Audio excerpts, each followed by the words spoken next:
the things that maybe you aren't aware of, maybe you do know that there are 67 Syrian refugees who are in Aberdeen at the moment. Maybe you do, yeah, we celebrate that. And because that's something that we are saying, that Aberdeen is a place that welcomes refugees. And because we want them to, well, when we see what's happening in their own land and the troubles that they have, then we want to say, welcome here, this can be your home for as long as you want it, because the thing is they want to go back to their own homes. But for the meantime, working with the other churches across the city, working with the Islamic Centre here in Aberdeen, working with Aberdeen City Council and the council employees, it's been a real privilege to see what can be done.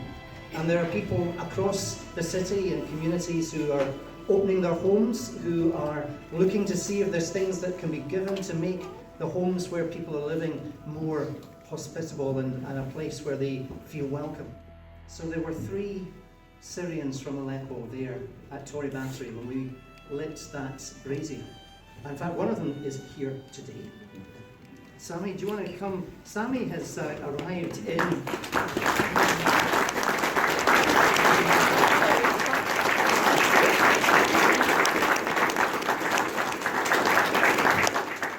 See, even before you said anything, you say, I don't know how this is. How long have you been here in Aberdeen? I came to Aberdeen since last October, 2016, so it's a few months here in Aberdeen, and it's really a lovely city, peaceful and cold as well. Very cold. And I'm spending a lovely time and peaceful time as well, and every day I pray to keep this country and this city in particular safe, far away from any problems.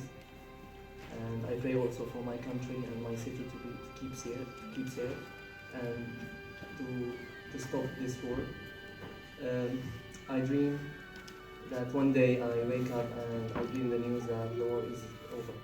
We have here with us one of our youth MSPs, Piotr, who I'm going to invite forward, and who's involved in kind of a campaign. And so Piotr, you can tell us a little bit more about that, and also there's an opportunity for everyone here to do something today. So Piotr, come on up.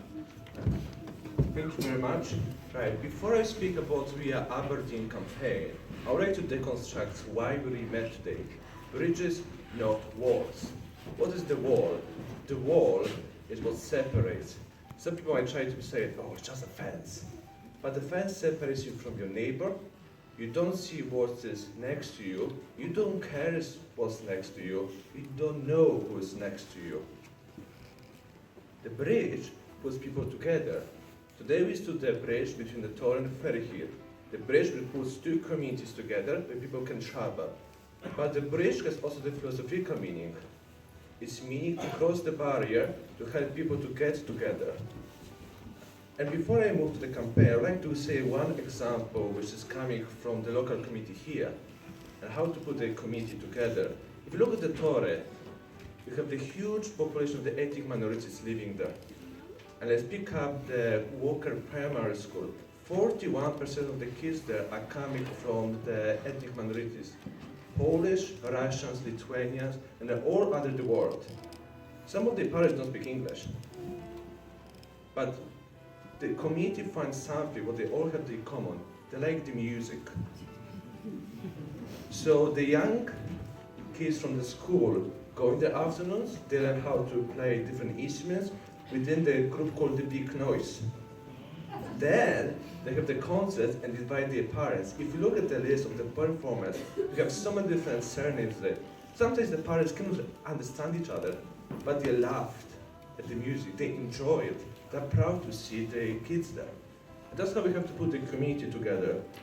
And that's also the role of the campaign, We Are Aberdeen. We want to show the positive experience of the migration to the city. And it's not only saying, oh, because I'm from Poland, because I'm migrant. Everyone has something in common. We all live in Aberdeen. I spoke a few minutes ago with the young lady who told me, oh, I'm Scottish. But I said, but you are Aberdeen. You moved here like me. That's what we have in common. We have to show it. We have to show that we are proud of it. We don't have a wall here. We have a bridge in this room. And today we have opportunity for each and every one of you to participate in this. And later in the atrium, we're going to have the roll banner, and you can take a picture of it, which is nice with the hashtag We Are Aberdeen, and we can put it on our Facebook and the Twitter account.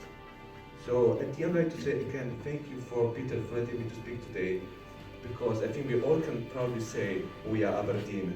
Yeah, and thank you, Peter, for your words about bridges, not walls. One of the things, I had a conversation earlier today about the kind of world that we live in. You know, it is so easy to destroy things. It is so easy to tear things down. It is not so easy to build.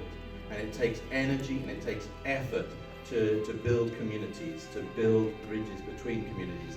But that we have to do it. This is what we must do as part of our common humanity together. Now, speaking of common humanity, I've got a friend of mine here, Robert, coming over here. Robert is, we have travelled the Mulanje Massif in Malawi together. And I'm going to hand the mic over to Robert. He's going to say a few words to us before we then move into a time when you can leave your own messages, you can light a candle, they'll be explained to you in a moment. Right, Robert, over to you. Fantastic, thank you Peter so much.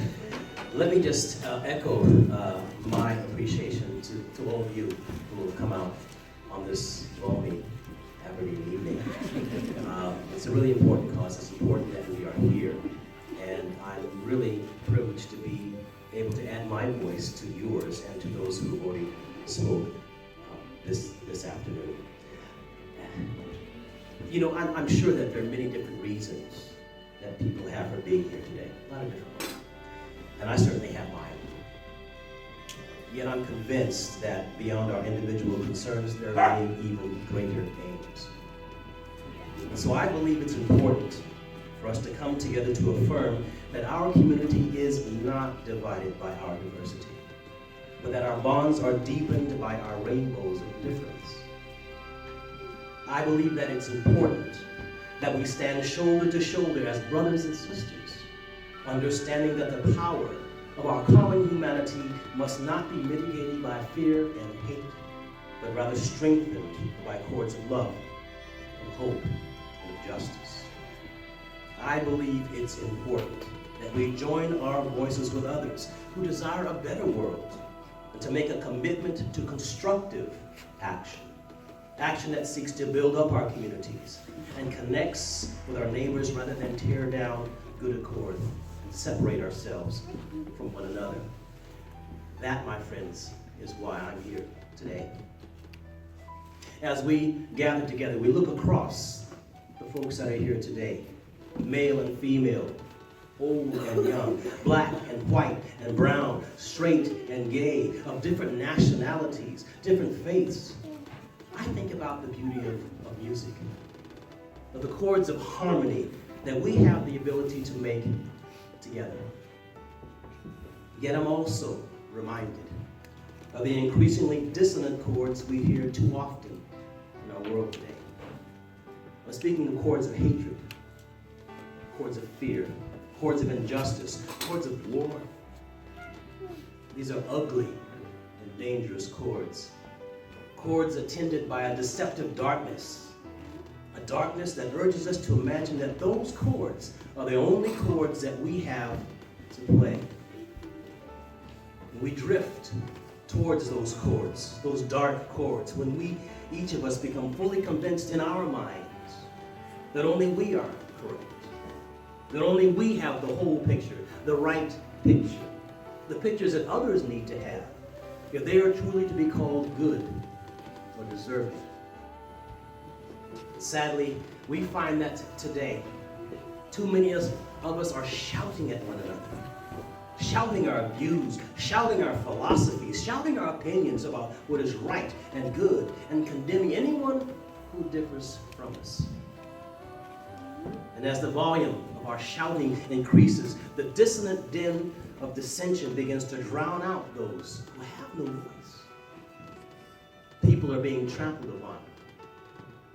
People are being forgotten, pushed aside, tossed, on the trash heaps of society. And the beautiful and harmonious chords of love, hope, and justice are being drowned out and lost in the midst of all that ugliness. You know, a wise choir master once said, if you cannot hear the person next to you, you're singing too loud. Friends, if we cannot hear our brother or sister right next to us, we're shouting too loudly. Because to hear and play the harmonious chords of love, of hope, and justice, we must be able to hear each other. We must be willing to change our behavior and our attitudes so that we can hear our brothers, sisters, and sisters' hearts and voices. It's been rightly said that each of us are entitled to holding on to our piece, the picture, our own piece. But you know, we're also called to see the pieces that each other has. We're also called to listen to the harmonious chords which are composed of so many different voices, and to appreciate the differences in each of them, to see and value the unique gifts that each of us brings to make up the whole. And if we refuse to associate with a particular part of the community because they are different, if we reject one group because we think that they don't listen to us as they should, if we pull away from one part because they don't do what we think they ought to do, we will fail in that greater calling. Friends, we need to find a way that listens to the other voices in this human choir, the way that appreciates the other pieces of the puzzle. We need to find the way that recognizes offenses and fights against them, but at the very same time forgives the hurt that is done. We need to find the way that always offers the chance of reconciliation and healing. You know, I strongly believe that we are defined by how we react in our darkest hours. How we respond when all that we can hear around us are the dissonant chords of hate, of fear, and injustice. Because it's exactly those moments that we must choose to build bridges that connect our communities and strengthen them instead of building walls that separate communities and tear them apart. And every decision, every act is our choice, our choice. We must choose to remove the barriers of fear and oppression. We must choose instead to build bridges of love, of hope, and justice. And you know what? It's not easy. As Peter was saying, it's much easier to tear down than it is to build things. But that's what we must do. That's what we must do together if we're going to build a better and a more compassionate world. And so this afternoon, this evening, I urge all of us, let's stand together for what we are for rather than what we are against. Let's stand together for love. Let's stand together for hope, for forgiveness, for tolerance, for justice. Let's stand together for a better world. As we stand together, let's commit ourselves to building bridges and not walls. And let's share with our communities, our nation, and the world that the beautiful chords of love and justice and hope that we make are the ones that we certainly can play together. Thank you so much. God bless you.